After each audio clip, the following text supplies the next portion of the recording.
on behalf of Claire Geary and all of us here at the Red Door, we're delighted to welcome Mike Mac Domhnaill for the launch of his book, Poems for Palestine. It's quite incredible that things seem to be, maybe with a bit of luck and goodwill, we may be seeing some changes for Palestine, which will be certainly a wonderful thing to happen. I'm not here to talk. I'm here to welcome everybody, and I'm here to introduce you to the people who are taking part in this wonderful event. So I think we'll start with the publisher, Dominic Taylor. Dominic has been here a number of times for various book launches or whatever.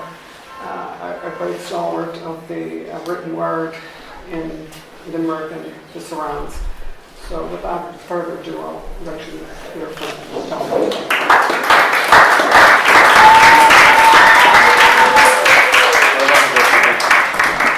Well, welcome everyone, and I'm delighted to be here this afternoon to celebrate the second launch of Mike Mac Domhnaill's 8th poetry collection, Poems for Palestine. As Vicky said, I'm Dominic Taylor. I'm the director of the Limerick Writers' Centre and the managing editor of Revival Press, which is the poetry imprint of the Limerick Writers' Centre. To begin, I'd just like to say a few short words about what we do at the Limerick Writers' Centre and Revival Press.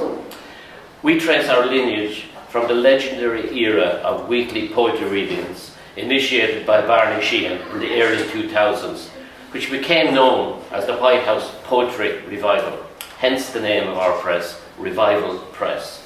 Those readings grew from the Poetry Circle, founded by Limerick poet Desmond O'Grady in the White House Bar in 1954.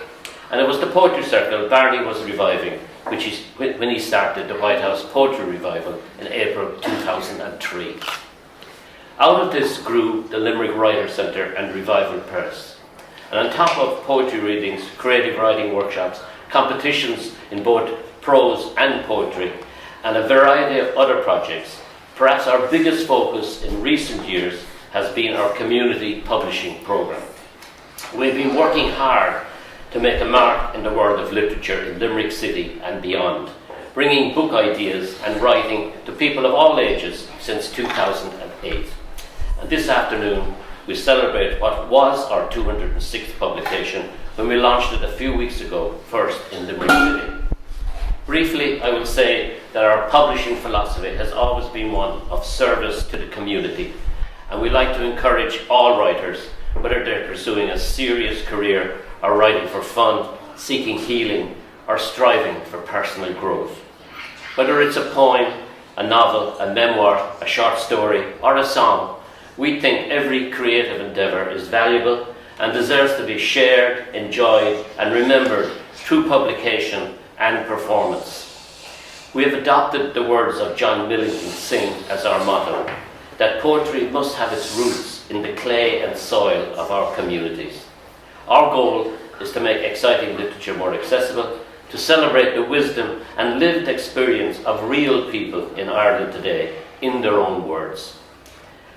Last year, we launched a book by renowned Limerick poet Gabriel Rosenstock, Headlines, a fascinating experiment drawing from fragments of headlines published in the New York Times.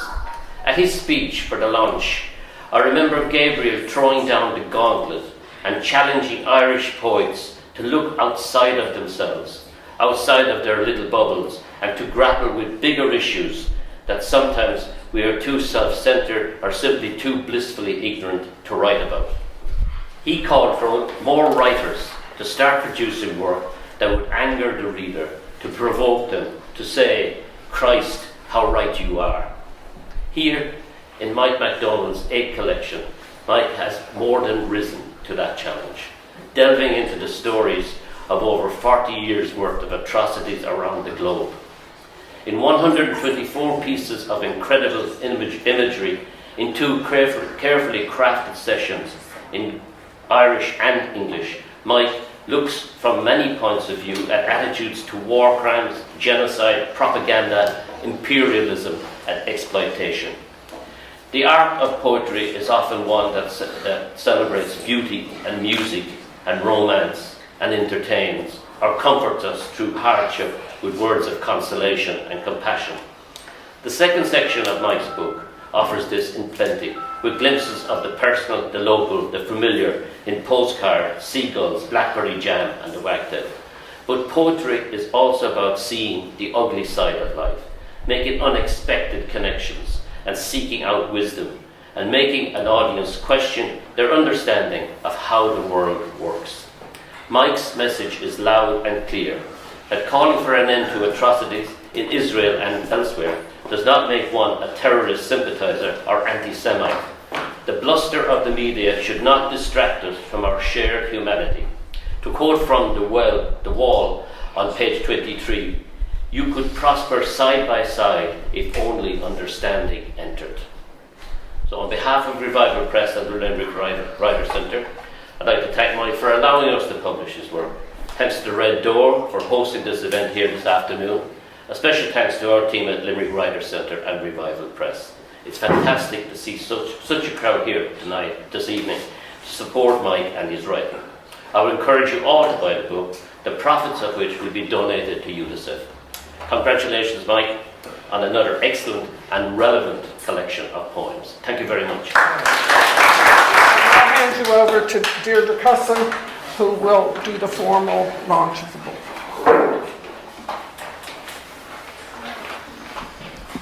Good afternoon, everybody. I'm so delighted to be here and to get the invitation. An cuireadh áling sin all ó Mike an seola ifigúil seo a dhéanamh den cnúsóg Philippe show this collection of poetry, which certainly was hard hitting me on. I'm going to start and finish with Beagán Ceol, if that's all right. We will lend me your ears, and I'm going to sit to sing. They're both very short. I won't go on very long, but I'll just start with this little piece of Ceol.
Mike Domhnaill, delighted to be here. What an amazing book he has created for us all to enjoy, whether we like it or not. It's not, maybe it's a very difficult read, but she thought and Laura shall live. It's very important for our time. Ní hé seo an céad leabhar atá ag mícheál, is é seo an tuchtú leabhar atá aige ó thaobh idir dáanta agus gearcéalta. This is his 8th book that he has put together between short stories and poems. In 2013, when she dúis Olmhór amach, a very prestigious prize, he won in 2013 the RTE Short Story Award. He's received very high praise over the years, in particular from Donald Ryan. Is duine mór le rá é anseo I gas le nuair here, gan dead. a great Newcastle West man. He has been included in Poetry as Commemoration, UCD collection, What Worth the Head, Limerick Anthology, I Live in Michael Hartnett, edited by James Lawler, the Hong Kong Review, Stony Thursday book, Core and Fasta, and has broadcast on Sunday Miscellany, most recently 2 weeks ago, where he gave Aisha Michael Hartnett a great plug, Mila Hall. The book of poetry is Canuso an tábhachtach é mar dúirt mé tá sé dorcha, tá sé jackar, tá sé fear, tá sé áling. It's a collection of harrowing, honest, true, an account of the atrocities of genocide. A níl bháin bhfuil sé tábhachtach mar léirú alíonna ach níos táchtaí fós mar hafid don star don na glúnta amach anseo. So it's not only important as an artistic expression that Micheál has put together in this wonderful book of poetry, but more so maybe as a record of history to be passed on for generations. Micheál dropped this book of poetry into my parents during the week. I think he dropped it in on Wednesday for me to have a look through. And I picked it up from them on Wednesday and I took it home.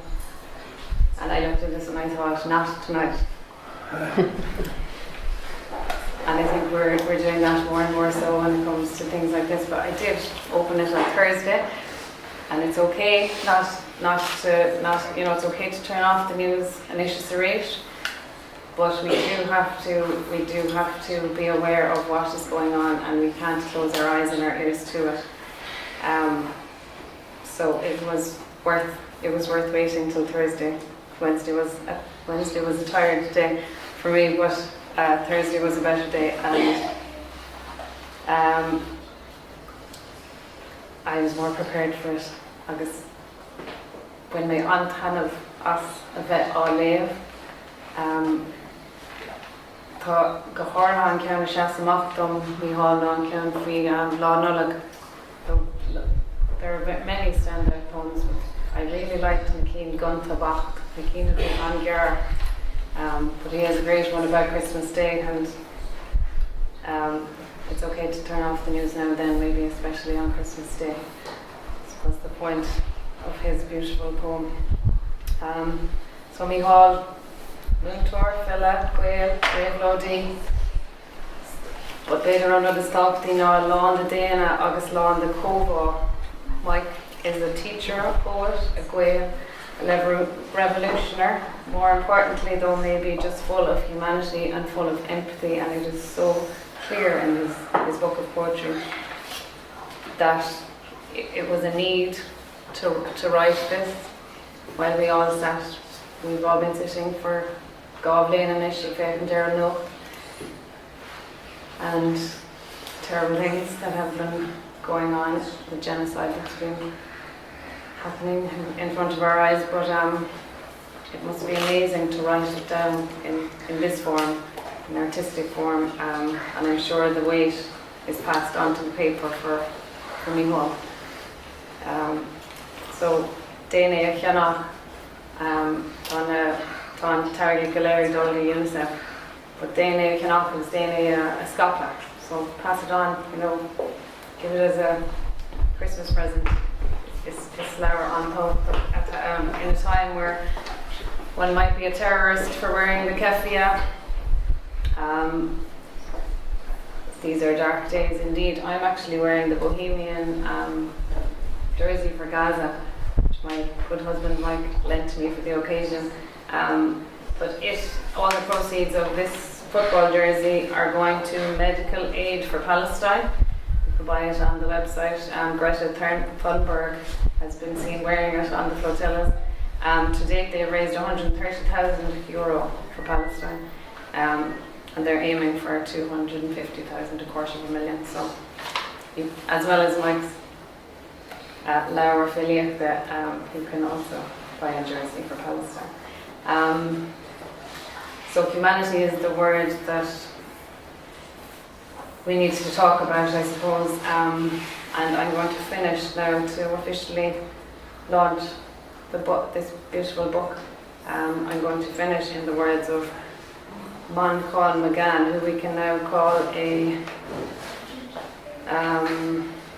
Irish philosopher and chieftain, and these were his words: let gratitude be our compass, let unity be our path, and let love be our constant return.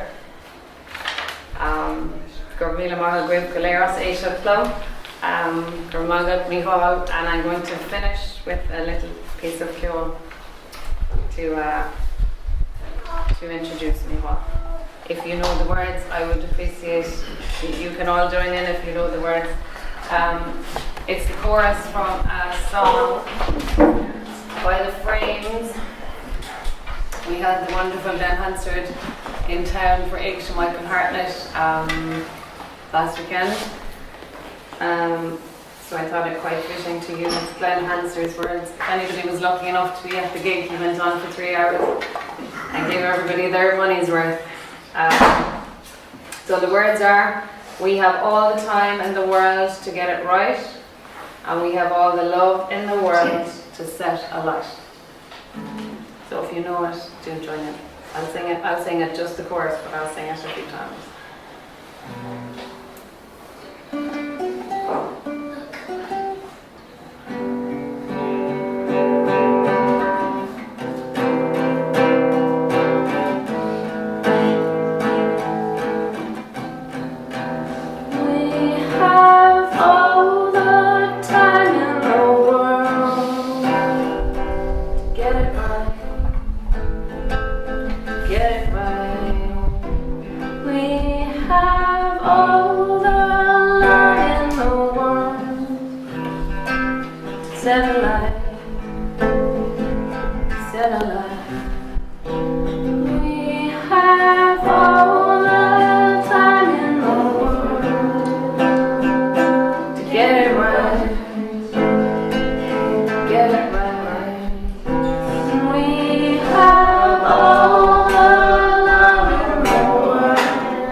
I was one of the lucky ones at the Glen Hansard concert. I wasn't going to go, but my good wife said she was after buying the tickets and I couldn't leave 30 euros go.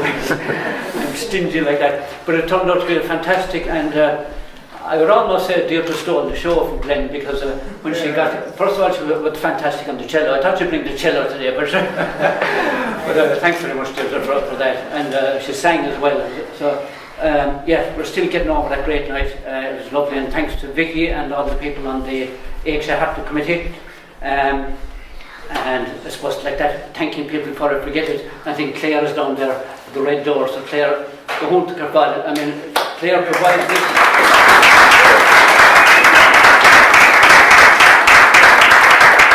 Right in the heart of the square, Claire provides this gratis, and it is appreciated, Claire, I know you know that. And of course Dominic and Pat here from Revival Press, thanks for having the belief in me, and thanks for going to the bother of reading the stuff and proofing it and all that, and I very much appreciate all that.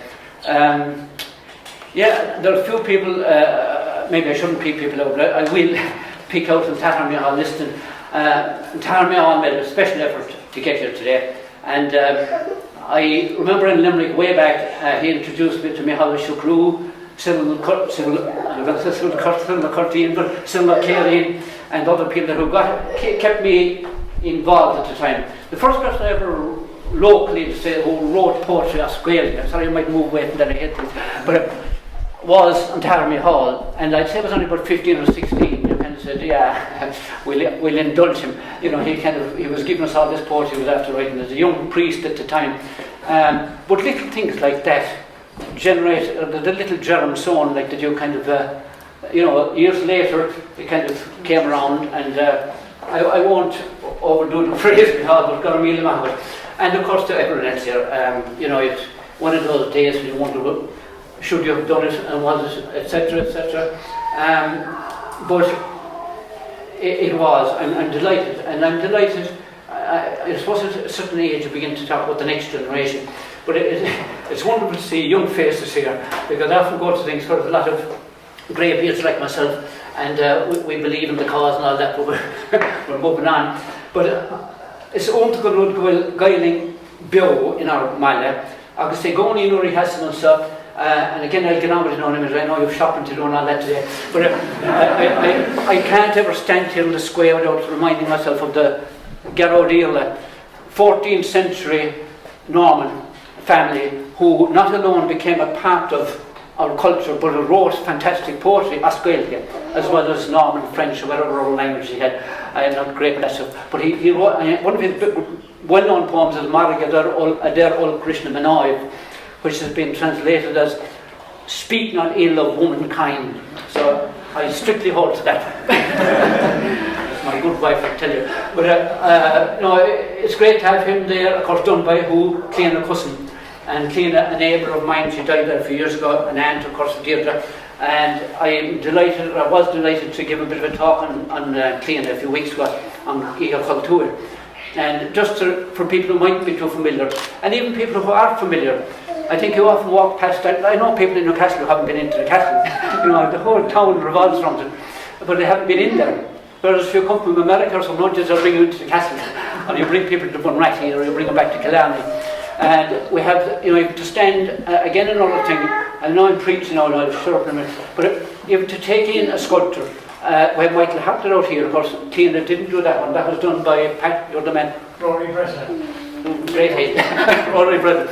But Tina did do the Milky Maid, Colin Descruit and the Moe, which reminds people of a market town where people came into the square to sell their products, and the dairy hinterland around it. So, those things. Of course, you have Dog, you have Bruder outside. And I'd just like to mention a few other people, obviously Michael Hartlett, but I'd like to mention Arthur Conneal as well today, a man that Tahar Mihal introduced me to as well.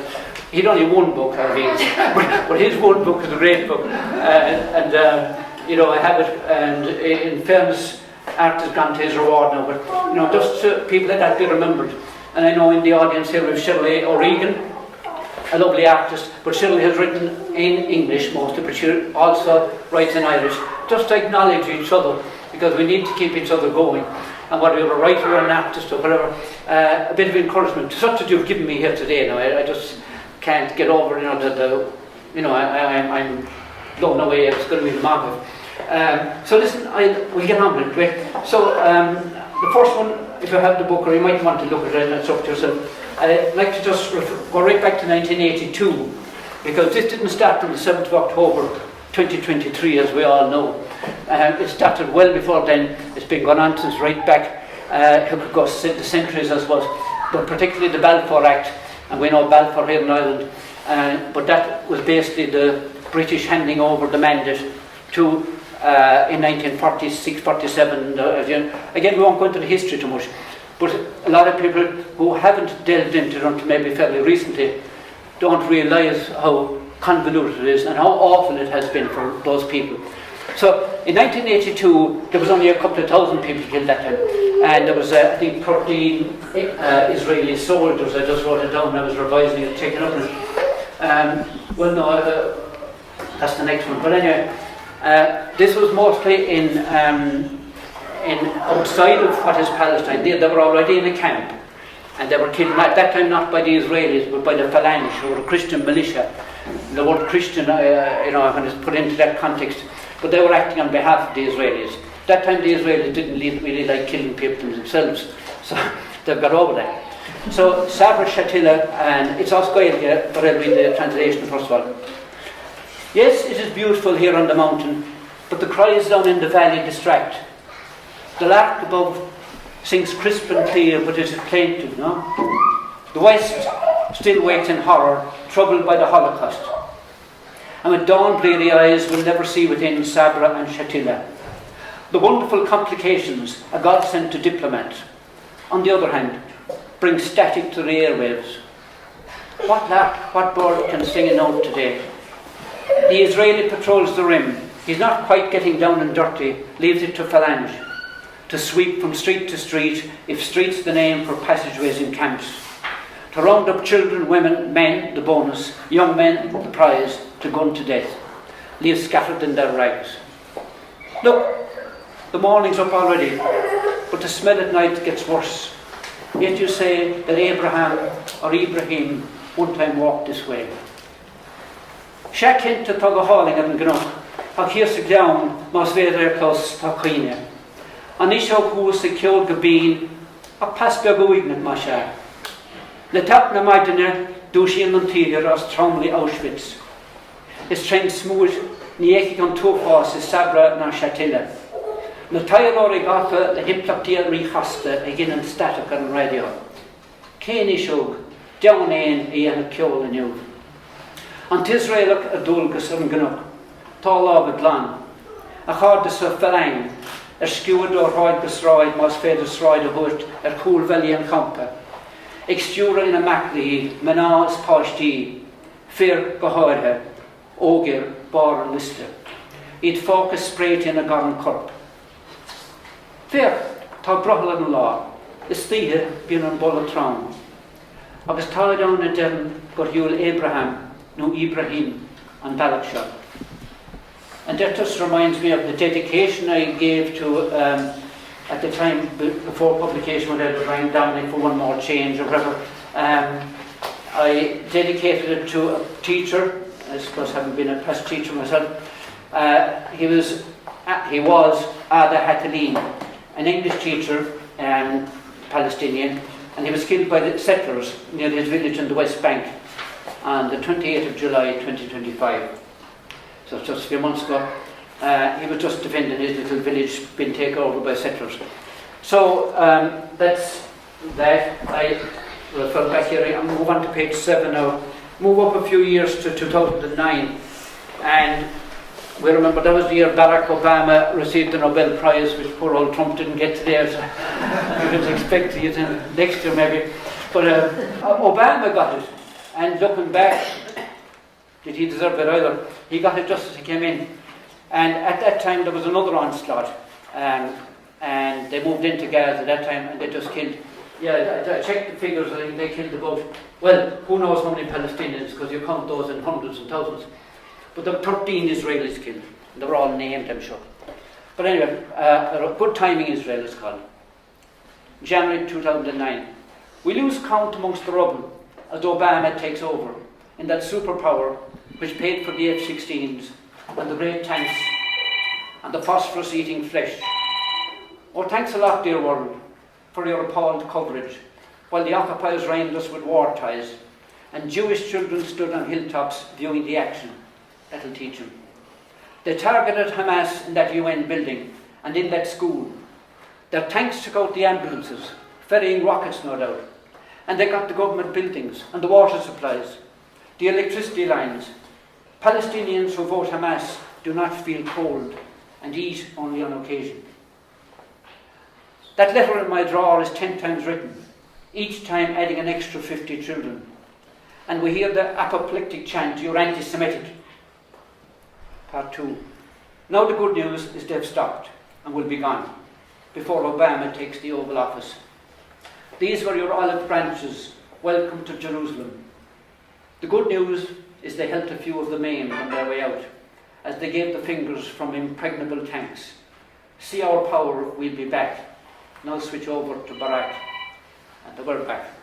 So at that point, I'd like to just refer to a poem that I translated, not one of my own, but it's Deirdre Cussen, the sculptor, and back in 2003, Deirdre wrote this, so I think it's kind of apt just to bring it in and to include Deirdre in what we're saying.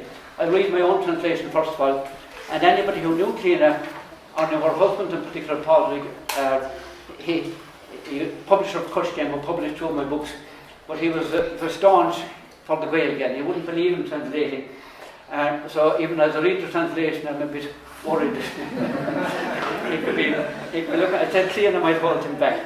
Padraig Osnodig, as some of you know, he was, I suppose, you're not famous because of your children, but we have to mention Angus Osnodig or Sinn Féin TD, I think people, and of course the parents of Keela. Sorry. So, but that didn't make them famous. They were, Padraig and Cliona set out to make a life of the arts and help so many people along the way. But anyway, this was Cliona's reaction. They had a little article apparently where they were living, and so this was May 2003. In the space of 5 days, 15th to 20th of May 2003, Israeli forces wiped out the farms belonging to Palestinians in Beit Hanun in the Gaza Strip and destroyed thousands of orange trees.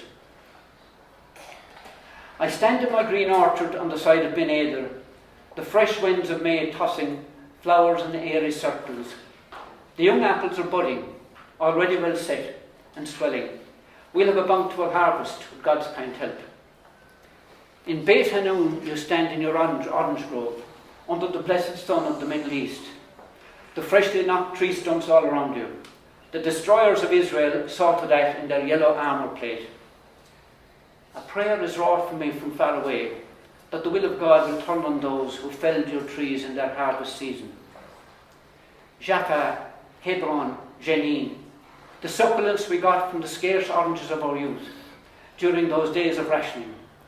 Food from the garden of paradise, the forbidden fruit from a distant country.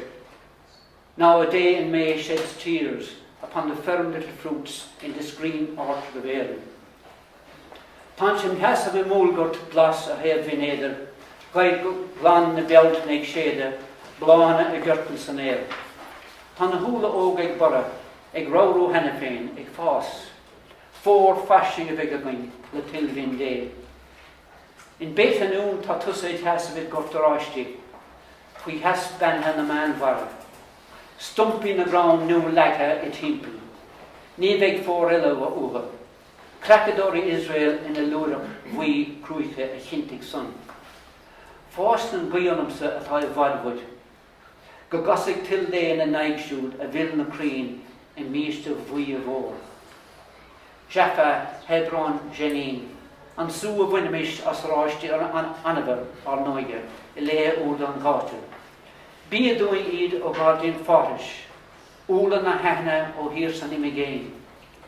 Shillan an law bielt na shall dora horhi biogatana in mulgot last in Erin. Now, Deirdre Cussen wrote that in 2003, and just to put it in context, when she mentioned the oranges there at the end, people of a certain age will remember after the war there would have been a lot of, go-out and redundancy, I think, rationing. So you didn't have much, but you knew your Jaffa oranges, and you kind of referred to them by name. So that's a little homage to Deirdre as well as hopefully tying it in what I'm saying here today. Now, next one I'll jump on to is page 12, Biblical Vengeance. And this is, I suppose, a parent on the 30th of October 2023. So, like I say, I didn't just decide to write poems about Palestine. They were all written as immediate or fairly immediate reactions to certain events, right down through the years. So, biblical vengeance. Go to bed and cover your head, little one, little one. Tan a bomi ag screfiel heart to stand down ballad. No sleep tonight, my little one. The war rages overhead and pounds our house to smithereens. They say Hamas has caused it on October the 7th. It all began, it seems, on October the 7th. And damn Guterres, if he dares to speak of our evictions, killings, of our belittling of the Palestinian. Try to sleep, my little one. The world, it seems, owes Israel a lot. And we, on this altar of vengeance, are sacrificed. Shh, my little one. It is of the dead Israelis we must speak. Their lives derived from Yahweh and are sacred. And if we should live Encircled we will be in hopelessness and poverty. The bombs land from the sky, the world is deaf. I just mentioned Guterres there, you'll be familiar with him as the head of the United Nations, and that was in 2023, the 30th of October, when we thought it was awful. That was just 3 weeks into it all. Now the next one, and I'm going to break with them for a little bit, Al-Shifa Hospital. Again, we've learned these names, we thought we'd never learn, and Arish, Townshire, Australia. And again, I'll read the English first. Al-Shifa Hospital, 12th November 2023. This is the doctor. This is the incubator. This is the doctor lifting the infant out of the incubator, which is no longer working due to energy switched off due to a war. This is the doctor laying the infant on the floor, but there might still be some heat, that this infant might breathe. I heard the doctor say this on the news today. Hospital Al-Shifa. Shohan doctor Shohan Goradon. Shohan doctor Ardwin Ninef Aslan Goradon. Nafil in Usai de Hille. Tushkfin of Koshke. The bar Koga. Is a Shohan doctor a Coron Ninef and Orlar. Artem Yok Fos Te. Shans Yok and Lanavin on an Alu. Holson doctor or Raw or Nok the New. Now, I'll take a little break there now to page 79, and this is just hometown. I don't think Dr. Pat O'Connor came in today, Pat O'Connor, but there's a little reference to him here as well, I think. But anyway, it's about everyone thinks their own town is the best, I suppose, but this is just walking through the town, and just think as things happen. I would dedicate to JB and FF. FF is Frank Flynn. Some of you might have known Frank, he wasn't well there for a while, but he was back in town again. I'm delighted to see a bit of a character. And he had a grandson born on the day, and you know, once the grandson was born, we're proud of that. I'm talking to John there, John Stack in Coco, this John got a grandson recently. A day in the life of our town, and this is non-political, so you'll be glad for a break. The mass pat and up to the park. No rain, no storm, just afternoon. Stopped by a friend who stood me a coffee, chatted on the street. Frank stopped to tell us of his new grandson, leaving us proud as punch. We parked. Wandered down Maiden Street, saw 2 large gaps where businesses once stood. In a Pompeii-like moment, saw the people still within, busy about their lives. Then O'Connell's harness shop, long closed. I allowed myself peep in, the setup still as it was, when I bought my first litter. I peeped up over the counter, smelt again the leatherwork, dog collars, leads, belly straps, winkers, muzzles, school bags. Held again the advice. Take care of that, young man. Clean it, dry it in the air, rub in the Vaseline. That's a good one, mind it. For sale above the door. Another for sale across the way. Then to collect the local paper, or weekly observer, another chat. Then we're back to where we started, up the mass path, steps, steps, steps, to a Sumter Park. So quiet now. Remember when we hurled here on the hill? But that's long gone. So it's back to St. Ives and home. So that was a walk around the town.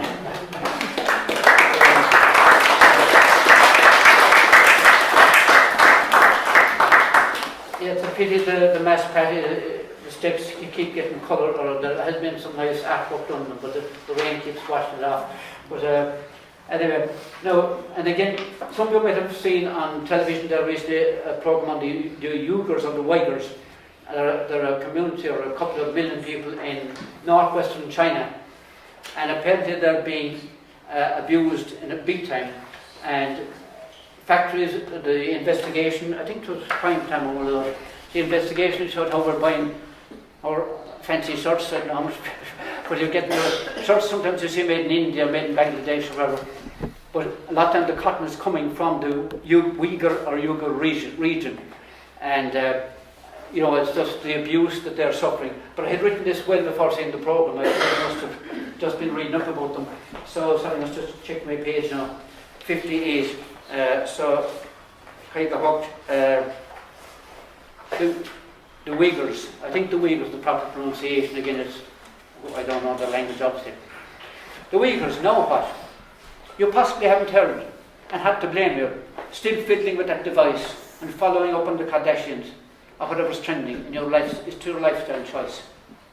But somehow you haven't heard of, snuffed away in China, being clutched to China's bosom, a delicate governance which is touchy to criticism, is this place where the Uyghurs live, suffering Chinese benevolence, the old empire thing, where you do down the little ones, mould them in your own image, since to be an empire, communist, capitalist or otherwise, necessitates a coming together, camaraderie if you like. No need to bother with that old culture, a noose around your neck, that's all it was. Now see how better it gets, when we all speak the same lingo. That lady on the radio, that was all makey-uppy, imprisoned all her relatives, because she spoke up in America. Anyone we lock up with good reason. But it teaches others a lesson, I'll grant you. This is a vast country, you must realise. It isn't easy. Let it rest, can't you? Uyghurs, haven't we enough on our plate? Now, I've been impressed by a new guy in the Irish Times on a Saturday, a fellow called Mark O'Connell, and I'd recommend it, and it seems to be an exciting new voice. So we can stop talking about Fintan O'Toole, or intellectually we like to quote.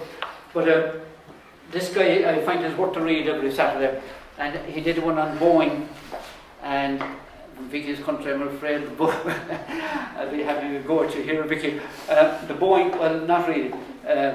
No, Boeing GBU 39, and I've learned this by researching, but particularly by being sent in that direction by Mark O'Connell. And he wrote it on the 17th of August 2024.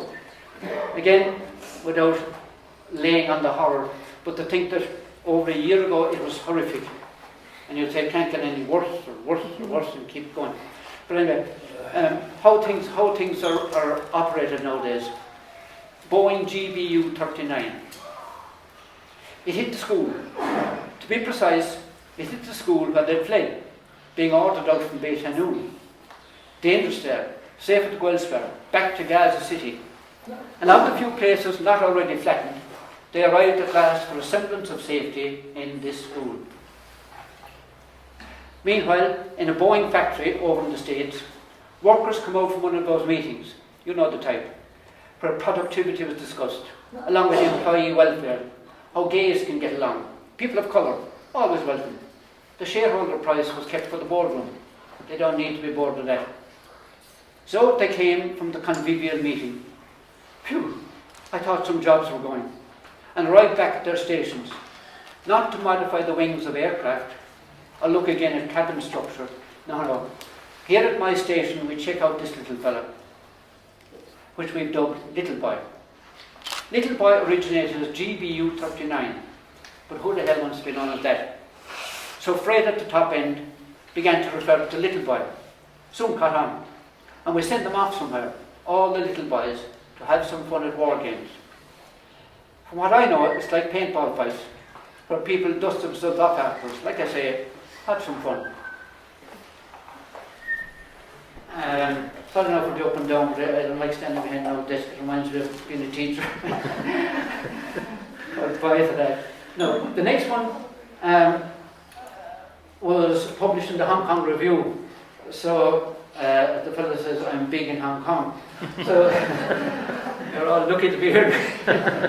So this is published Australia. Actually, they wanted Australia in the Hong Kong Review, and it's Australia, and it's on page 17. And it's called Debris, November 2023. When I wrote this again, October, November 2023, it was, as we thought at the time, it was still horrific 2 years ago. Debris. Do we make do with you? Or what word might suffice as the bombs rain down and down and down by one stood Gaza? Debris. Again I call on you. Can you describe what is left? Or should I call on the bodies buried beneath? No machinery to uncover. Debris. What is your language, if not the language of dust, the language of the dead, or the language of smoke which drifts towards the clouds? plaintive wailing from the Middle East, and words I cannot hope to comprehend. Sminigar. An lower hu Moroccan, nor few de la haid in capital. Is na bome titimus a titimus na oed grif Gaza. Sminigar. Glay Maristort. And then it was the Kershias Erbil Falk. Nor code Blach and the Quip, a top full hagut, gun bulldozers as machinery. Sminigar. Well, Tama the Impossible, Tama Danny, Tama Volan Voish, no Tama Datig, a alien source to scumble. All going on Vanny here, agus fucking not digging, they tapped on Woofas. Now, next one is Tagada Agil, again a name I wouldn't have known as. She's a professor in Alberta, I think. I can put this by checking on Google and all that. But she was quoted in Al Jazeera. This was in, sorry, I just checked my page 43. She was quoted in Al Jazeera on the 28th of December 2004, or 24 was that December. And she was wrote an article, which is she's a professor, as I can say, but she writes constantly opinion pieces. And this was, her phrase was, when burning hospitals are no longer news. Because like I mentioned Al-Shifa earlier, and I think we all remember the horrific idea of a bomb in a hospital. That can't be true. And needless to say, they said that was Hamas. Or Hamas were under the hospital, beside the hospital, wherever. Sorry, I now see John, and I refer to Pat O'Connor earlier. Is Pat here, John, now?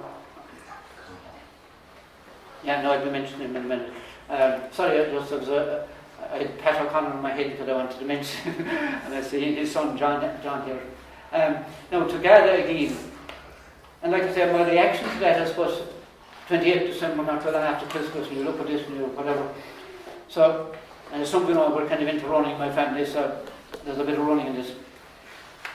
Run up that hill, I tell myself, so that breathing becomes hard and mind switches off. Step, step, step, up from gravity. Fight the weight that pulls you down. You cannot face her now. Not now. Not as a European. Not as a civilized West. The culture dipped in Christian blood as it dripped from the cross, and then broke into ranting sects, which rationed off the bits of scripture suiting their cause. Some feeling Christ a bit too soft. They sought the fire and brimstone, the God, first and foremost, of Israel, the 12 tribes. Jesus of Nazareth simply a bridge, allowing return to eye for an eye. This Europe I now inhabit has all but jettisoned the religious bit, eager to consume and flash its wares, yet with her supremacist and fascist past, gives off a post-colonial whiff, still showing that it's able to ignore another's pain. A hospital on fire, rendered all but invisible. So, I suppose, like a lot of you here, I'm sure I'm absolutely disappointed to call myself a member of the European Union, or and I think of the horrific, the past that Europe has inflicted on what they call the third world, the developing world we call it now. But when you think of all the horrors we visited in South America, the Native Americans, you could keep at it, but look, I'll bring it closer to home now, because it's been going on, and one of the great people of the early 20th century was trying to spotlight, I suppose, the first to regard, well, again, and depending on Google, he'd be one of the first to be regarded as a modern day humanitarian. That's on page 51. That time it was rubber they were getting out of these countries, and the man who was sent out was called Roger Casement. And of course, Casement, as we know, ended up in Pentonville prison in 1916, having tried to help out with the rising here in Ireland, and he was hanged.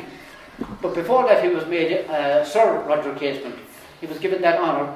He had reported in 1904 on the Congo horrific acts being carried and forced the locals, the natives, the indigenous, to work on the rubber plantations. And he went out in 1911 to Peru and did the same, and reported on the horrific conditions being forced on them. And now, for once, I'm not giving out about the English, because it was actually the Belgians who were in the Congo, and King Leopold II, and they just allowed anything to happen. But the way empires kind of worked, rather than they themselves doing it, they rationed it out to companies like the East India Company in India, and so the companies did the dirty work and quite a lot of the time. So, but casement report on board, and in fairness to the English, he was given a knighthood for it, made Sir Roger Casement in 1911. He did the wrong thing then in Ireland, so they didn't like that. This is short. Rubber source, in memory of Roger Casement. Once you've cut off one child's arm, it seems to get easier. To make the adults work faster and have them, yes sir, yes sir. There is the ambient satisfaction of colonial rule, being in charge, determining their lives from dawn to dusk as they backbreak. Later, on the veranda, we smile over a brandy and watch a deep red sunset.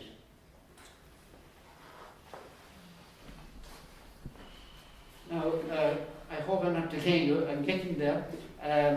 And the door is there. If anybody is rushing or has something to do, please don't. There'll be no offence taken. Mas malet imacht. Better will go in touch good.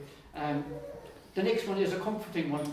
And again, it's a break from those others. I think maybe that's possibly enough. This is called Gathering Comfort. And since we're in autumn, it's on page 117. And I suppose I was still thinking about what was going on in Gaza, but this is just October 2024, and it's called Gathering Comfort. Autumn. Wrap your colours around me. That new chill in the air making me move faster through the leaves. The swish. Autumn. Wrap yourself around me. Hold me in the stillness. Know that age does not confer wisdom, only knowing. Knowing more deeply and hurting for all the world. Talk to me through that little stream that gurgles like the newborn. Renew me with spring water, whispering the soft words of hope. Cradle the child in me, in all of this. Now, I could leave it at that, but is it okay if I give one or two more? This one now is for the Tidy Towns Committee. I want to get back with Vicky, having criticised the state. So this is for the Tidy. Sorry, Vicky, I don't blame you for everything. You're more a Newcastle person now than I am. A thick skin. Yeah, and well done, Pittsburgh Steelers and all. So this is page 85, and it's in honour of all the Tidy Towns people. And again, often maligned a bit. The Tidy Towns crowd. You know, I have to use the Tidy Towns crowd again. But I mean, the Tidy Towns crowd, I mean, but sometimes, you know, they're the people who keep all the stuff going often on the edges of villages and towns. And this was a reaction to, I think this was again something in the paper about people planting little bulbs on the edge of the town. And it's for Newcastle West Tidy Towns, and it's a nod to Patrick J. O'Connor that I mentioned earlier. Patrick wrote a fantastic book on the town, which anybody from the area should have. It's a Hometown. And I'd like the word to pass back to him, John. That Hometown was a wonderful book. Kind of when you dip into it, it's a huge yoke, but that size, by that size. So you don't read it. Well, you could read it on the train if you had a table in front of you. But it delves into the history, the geography, the development of the town, which no doubt John here in front of me, John Cussen, will be very familiar with. So this is kind of Hometown comes into it. Giving joy, it is called. Sorry, just as a little aside there, one of my favourite tunes is Madam George. And I always talk for London to Madam Joy.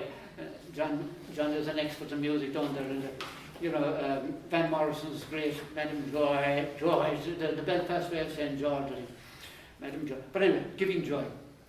The Tidy Town's yellow-jacketed volunteer is head down planting crocuses, which used to be called croci, and some would die for that cause, at the entrance exit to the town, which in the coming spring will elicit hopes of joy from passing motorists.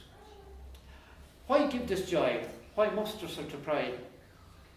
Because, I suppose, it's Hometown. A settlement declares in vibrant colour, you are somewhere. So that's just one on that.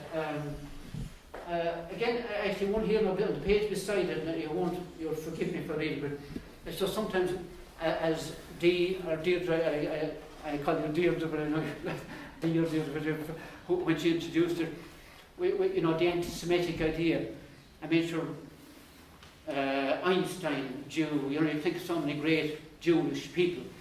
And like I often tell people, I get the paper Haaretz from published in Jerusalem by Israelis, but they're, in my mind, the good Israelis, because you get the right picture, and they have been calling it out for so long. So you're kind of inside in their minds and see how it all works. And there was a man called Matvey Bronstein, it's on the same page 86, I just read it. I hadn't really planned on this, but it kind of just to prove that another Jew was a fantastic nuclear scientist apparently, and he was killed in 1938 at the age of 32 under Stalin. So this is just my reaction on kind of getting into his life and reading about him. Matvey was his first name, Matvey Bronstein. Matvey may come anywhere near you, maybe stand with you at your trial. The great communist ideal set out in your bountiful thoughts on humanity, your brilliance in seeking to harmonise quantum gravity and general relativity, flowering in your 20s, but today we stand at your trial. Stalin's henchmen brook no delay, escort you outside, where they blow out the light for you to fall into ordinary time, unable to comprehend your space, your time. Your final letdown from that glorious vision, easier bundle you into the soil. So, as you know, horrific events everywhere, and many Jews, as we know, suffered badly. So nobody, I don't think, is ever trying to say that, but we just wish that the last 2 years and the last 40-something years didn't have to happen. You wish people could just share a land. Now, the final one, and I could close off with this, but sorry, can you just check, is Gerard Finneman here? He thought he might be, I know. Gerard did a wonderful piece of work here about 2 years ago on plastic. He used all plastic to kind of create an artistic piece. And but I'll just wind up with a personal one, and it's just a light one as well. So not to send you all out feeling too bad. And this one has a couple of references to music. So I hope John doesn't mind me constantly looking down at him, because the man that I think knows more about music in this room is John Stack. John is the man who could tell you how many Beatles are on the cover of the White Album. Eddie, do you know? How many Beatles are on the cover of the White Album? Now when they're walking across, John will tell you later. That's a catch. I know there was 4 Beatles, but anyway. So this is there's a reference here to, actually not the Beatles, but to Bob Dylan and whatever else. And look, I hope you enjoy it. Those of you who are into gambling, and I'd advise strongly against it, obviously. But at the time, I used to have the odd bet on a Saturday. And this was when I was in Clapham Common over in London. A lot of Newcastle people, I remember the first time I arrived in Clapham Common when I bought the Underground, it was "Welcome to Newcastle" written over the sign in Clapham Common. Because a lot of Newcastle people went there. The O'Connors from Connolly's Terrace. So there I stayed with one of them. And Penny Connell from outside the town was working there.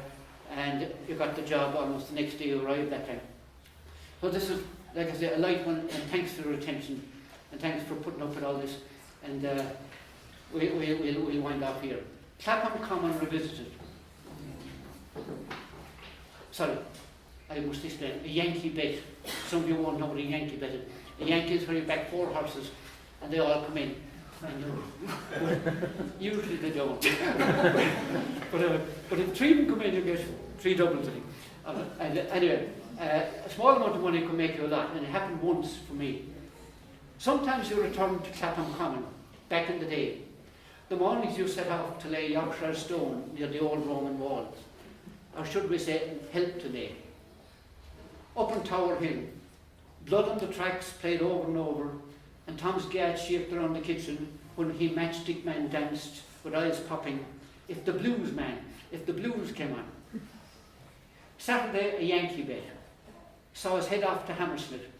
Tip a singer a £5 note. Then he made to run after us, offer it back, thinking we were drunk. But of course he stopped short. Play Bobby McGee, we asked, and he hollered it out, echoing along the Underground. It is bad for the mind to go back, you agree. Too many threads to unravel, and did it ever happen? We're back to memory. Let me just say this. We won on Gold Cup Day, when John Joe O'Neill came in on some horse that now let loose, running through my head, leaping fences of time, riding through the decades, snorting as I rein him in. We thereby be still. Oftentimes we didn't win.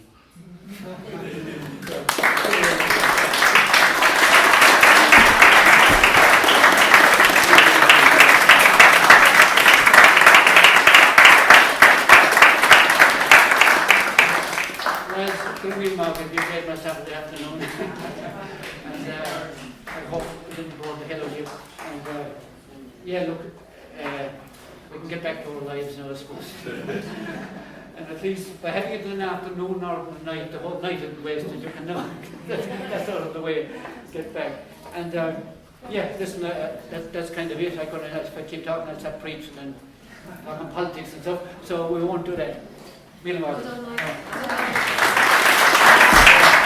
I want to thank you all for coming out in such numbers, for supporting Mike Mac Domhnaill and this very important cause at this time. We don't need to be told too much about what's going on. We could see it every day. And we probably don't even see the whole of it. And whatever happens now that some little bit has happened, there's going to be such a job to make their lives bearable again.